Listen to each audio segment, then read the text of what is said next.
I remember after having 3 miscarriages in a row, my pregnancy was a real complicated one. I was on complete bed rest throughout those months. I even had to take injections every now and then to subdue the frequent pains which might have led to miscarriage. Because of strong medication and complete bed rest, my weight increased with 14 kgs. And due to this unusual increase in weight, I succumbed to diabetes. So I had to inject myself with insulin before having lunch or dinner. And then it happened during the 8th month. One night, my baby stopped moving inside me. The whole night I kept on patting her here and there so that she might move, but she refused to move. Early in the morning, around 4:30 a.m., I woke up my mother-in-law and I told her, my daughter is not moving.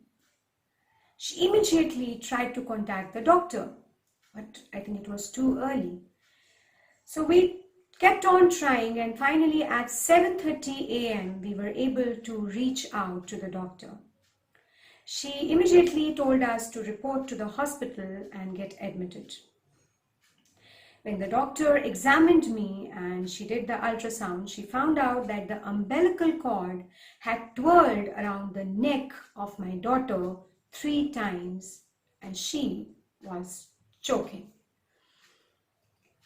She immediately suggested a cesarian delivery. So after having a C-section delivery and after my daughter being admitted in NICU for 3 days, I had my most precious possession in my hands. That day I realized, had it not been for cesarean birth, I would never been a mother. My daughter would never have been with me. According to WHO, 10 to 15% of cesarean birth in any country is allowed. Because of certain medical complications, a cesarean birth is totally agreeable, it is totally justified. According to a report which was published in the Hindu in 2019, in India, this rate is as high as 17.2%, whereas a report says in China, the rate which was 28.8% in 2008 rose to a whooping 34.9% in 2014. Yes, these rates, these growth rates are obviously not worth being proud of.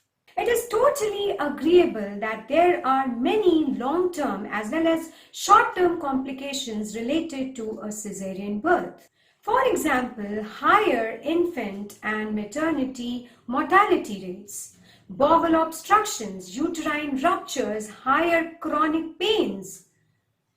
Additionally, the children who are born with C-section are prone to allergies, respiratory disorders, metabolic disorders, and obesity. However, regardless of the risk a cesarean birth may bring to the fetus and the mother as well, the cesarean birth has become more prevalent in recent years. United Nations Millennium Goals state that most maternal deaths in developing countries can be prevented through adequate nutrition, family planning, presence of skilled birth attendant, and emergency obstetric care. So the question here is that are all cesarean births medically justified? For this, we first need to understand the current scenario. The present situation, the present circumstances, and the present day lifestyle has altered, has changed drastically. Every 10 years, human beings are taking a leap forward. So there can be many factors which are responsible for the increase in the cesarean birth rate in the present day. Some of them can be the increased maternal age, the improvement and advancement of surgical and anesthetic techniques, the increased number of IVF pregnancies, altered family structures, demanding patience, an increase in number of institutional deliveries.